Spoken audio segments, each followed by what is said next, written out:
सल्लि अला मुहम्मदिन व आलि मुहम्मद।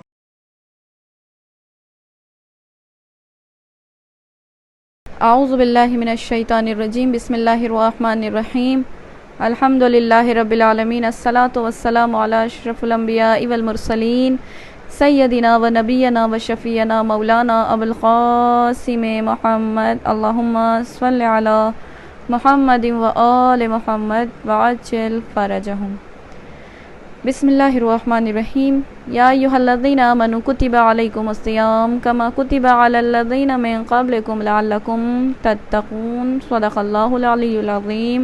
अल्लाहुम्मा सल्लि अला मुहम्मदिन व आलि मुहम्मद व अज्जिल फ़रजहुम। अस्सलामु अलैकुम व रहमतुल्लाहि व बरकातुहू। जैसा कि अल्हम्दुलिल्लाह खुदाए अज़्ज़ा व जल का करोड़ों एहसान है, करोड़ों शुक्र है कि जिसने हम गुनहगार बंदों को एक मौका फ़राहम किया है कि जिस मौके को पाने के बाद इंसान हर लिहाज से अल्लाह का क़ुर्ब भी पा सकता है और अल्लाह की मारिफत तक पहुँच सकता है। कल के एपिसोड में मैंने अर्ज़ किया था कि अल्लाह ने माह रमज़ानुल मुबारक में जो महीने में रोज़े को फ़र्ज़ करार दिया है, वाजिब करार दिया है, उसका एक सबब ये है कि इंसान अल्लाह का एक तो क़ुर्ब पा सकता है, यानी अल्लाह हर लिहाज से उसे एक मौका देना चाह रहा है कि जिस मौके को पाने के बाद बंदा अल्लाह का क़ुर्ब पा सके, लअल्लकुम तत्तक़ून के ज़ेवर से आरास्ता हो सके।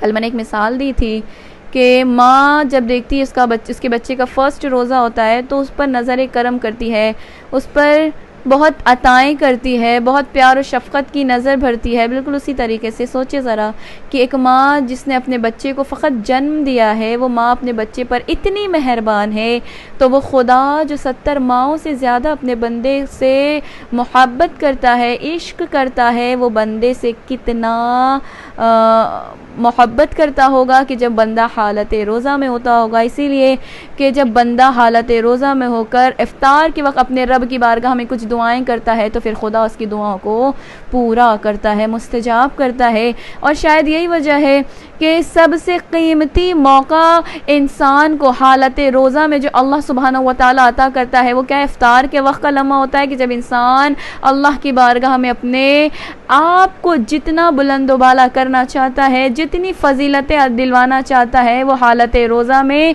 इंसान इफ्तार के वक्त पा सकता है।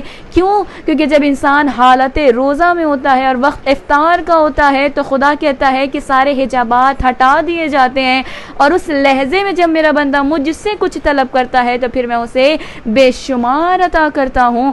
और यही वजह है कि अल्लाह सुब्हानहू व तआला ने बहुत चीज़ें माह रमज़ानुल मुबारक के महीने में अपने बंदों के लिए यूँ आज़ाद कर दी हैं, यूँ खुली छोड़ दी हैं, जिसे जो ले जाना है ले जाए। रहमत चाहे तो रहमत ले जाए, मग़फ़िरत चाहे तो मग़फ़िरत ले जाए, अताएँ चाहे तो अताएँ ले जाए। और शायद यही वजह है कि जब माँ अपने बच्चे पर लुत्फ़ की नज़र करती है तो खुदा जो मेहरबान है, 70 माँओं से ज़्यादा मोहब्बत करने वाला है, वो अपने बंदों से हालत रोज़ा में कितनी मोहब्बत करता है कि ख़ुद मुसहफ़ नातिक़ इमाम जाफ़र सादिक़ अलैहिस्सलाम इरशाद फरमाते हैं कि रोज़ेदार का सोना इबादत है। यानी रोज़ेदार जब सोता है तो उसका सोना फ़क़त सोना शुमार नहीं होता, बल्कि उसका सोना क्या है, उसका सोना इबादत है, उसका खामोश रहना तस्बीह शुमार किया जाता है। और फिर मौला फरमाते हैं कि उसका हर अमल कबूल किया जाता है और उसकी दुआएं मुस्तजाब हो जाती हैं। यानी अगर इंसान अपने आप को अल्लाह का हकीकी बंदा शुमार करवाना चाहता है तो उसे क्या चाहिए कि माह रमज़ानुल मुबारक में हद दर्जा अल्लाह के फ़राइज़ किए हुए रोज़ों की पाबंदी करे। और जब इंसान हालत रोज़ा में होता है तो उसका सोना क्या है, इबादत शुमार किया गया है, उसका सांस लेना तस्बीह शुमार की गई है और उसका हर अमल कबूल होता है और उसकी दुआएं मुस्तजाब। यानी इंसान अगर साल हा साल अल्लाह सुब्हानहू व तआला की बारगाह में दुआएं कर रहा है, ए मेरे अल्लाह मेरी दुआओं को कबूल फरमा, ए मेरे खुदा मुझे मेरी मुराद तक पहुँचा पहुंचा दे। अगर उसकी दुआएं कबूल नहीं होती हैं तो कोई टेंशन नहीं है, कोई मुश्किल नहीं है, इंसान परेशान ना हो। जब हालत रोज़ा में अपने रब के नज़दीक हो जाता है तो वो लम्हा वो होता है कि खुदा खुद उसकी हर दुआओं को मुस्तजाब करता है, उसके हर अमल को कबूल करता है। इसीलिए तो कहा जाता है कि माह रमज़ानुल मुबारक के महीने में वो छोटा अमल भी अगर अंजाम देगा तो उस छोटे अमल को भी, कलील अमल को भी कसीर बना दिया जाता है।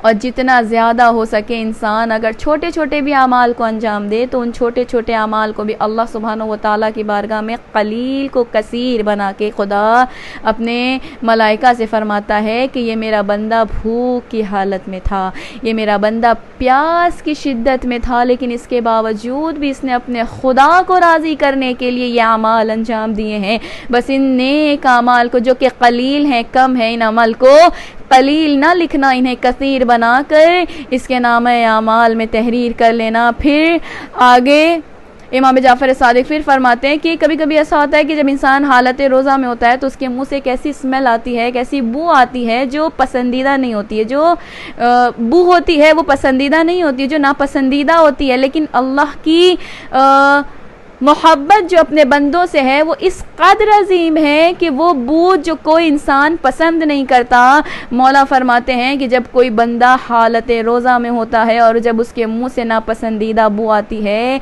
लेकिन खुदा का अपने बंदों से इश्क इस हद तक है कि वो बू जो कि किसी को पसंद नहीं आती, जो नापसंदीदा बू है, वो अल्लाह मुश्क अंबर से ज़्यादा महबूब रखता है।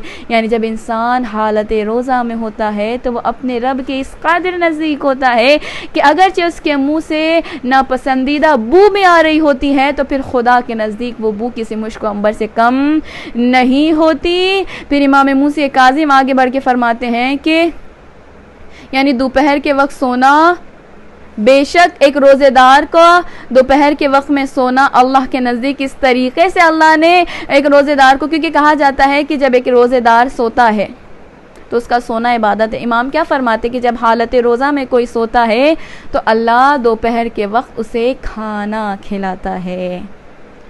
और सोने की हालत में जब उसे, क्योंकि ऐसा होता है कि इंसान हालत रोज़ा में होता है और जब वो रोज़े की हालत में होता है तो उसे भूख की शिद्दत और प्यास की तपिश का एहसास होता है।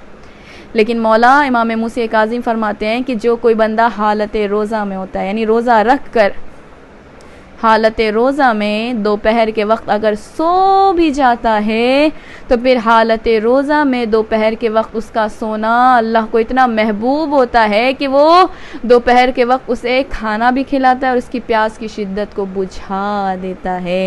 यानी जब फिर वो सो के उठता है तो फिर उसे किसी चीज़ की शिद्दत का ना भूख का एहसास होता है ना प्यास का एहसास होता है। यानी खुदा अपने बंदों को इस कदर अजीज़ रखता है कि अगर उसका बंदा भूख और प्यास को महसूस भी करता है और जब वो हालत रोज़ा में नींद में हो जाता है, यानी सो जाता है, तो हालत महवे ख्वाब में भी खुदा उसको खाने और पानी का मज़ा अता करता है, उसकी भूख और प्यास को ख़त्म कर देता है। इसीलिए कहा जाता है कि इंसान हर लहज़ा, हर वो अमल अंजाम दे जो उसके रब की खुशनुदी का बास बने, यानी सबब बने, जो रीज़न बने, अल्लाह की खुशनुदी का रीज़न हो। चाहे वो रोज़ा हो, चाहे वो इबादतें हो, चाहे वो नमाज़ें हो, चाहे वो कुरान मजीद की तिलावत हो, चाहे वो सदक़ा व खैरात क्यों ना हो, हर रीज़न अल्लाह की खुशनुदी के लिए। यानी हर अमल इंसान अंजाम दे रहा है, हर अमल को अंजाम देने के पीछे अगर कोई सबब होना चाहिए तो खुदाए अज़्ज़ा वजल की क़ुर्ब का रीज़न होना चाहिए। यानी उसके वहमो गुमान में बस ये बात होनी चाहिए कि मैं ये चीज़ कर रहा हूँ, मेरा खुदा राज़ी हो जाए, मैं ये इबादतें कर रहा हूँ, मेरा खुदा राज़ी हो जाए, मैं किसी गरीब मोहताज को खाना खिला रहा हूँ, मेरा खुदा राज़ी हो जाए। अगर उसकी हर नियत में खुदा शामिल हो जाएगा तो फिर खुदा उसके हर कदम पे शामिल हाल हो जाएगा। इसीलिए तो कहा जाता है कि इन्नमल अमालु बिन्नियात, के अमल का दारोमदार नीयतों पर होता है। अगर इंसान हालत रोज़ा में अपने रब का कुर्ब पाने के लिए हर नेक अमल अंजाम दे तो फिर खुदा हर उस नेक अमल को कसीर बना के मलाइका से कहेगा कि इस बंदे ने अल्लाह के कुर्ब के खातिर फिर इससे फ़र्क नहीं पड़ता कि दुनिया क्या कहेगी। अगर इससे फ़र्क पड़ता है तो बस इस बात का पड़ता है कि मेरा खुदा मुझसे राज़ी हो रहा है या नहीं हो रहा है। बस उस फ़िक्र के सबब इस बंदे ने हर लहजा अपने खुदा को राज़ी करने की कोशिश की है। गो इसने अपने रब को राज़ी करने के लिए हर आमाल अंजाम दिया है और मैंने इसके हर आमाल को कबूल कर लिया है और इसका हर आमाल मेरे नज़दीक बहुत ज़्यादा अहमियत रखता है। क्यों अहमियत रखता है? पहला ये कि ये तो रोज़े की हालत में था, दूसरा ये कि इसने अगर किसी चीज़ का इरादा भी किया था, किसी बात को अपने जहन में भी रखा था, तो उसके जहन में अगर कोई बात थी तो बस वो ये थी कि मैं इस अमल को अंजाम दे रहा हूँ, मेरा खुदा इस अमल से राज़ी होगा या नहीं होगा। यानी इंसान हर अमल में अपने रब की खुशनुदी का ख्याल रखे तो फिर खुदा अपने बंदे की खुशी का हर लहजे ख्याल रखता है। आखिर में खुदा की बारगाह में यही दुआ, खुदाया हमें बेहतर तरीक़े से माह रमज़ानुल मुबारक की सातों से इस्तिफ़ादा करने की तौफ़ीक़ इनायत फ़रमा। व आखिरु दावाना अनिल हम्दुलिल्लाहि रब्बिल आलमीन। अल्लाहुम्मा सल्लि अला मुहम्मद व आलि मुहम्मद व अज्जिल फ़रजहुम।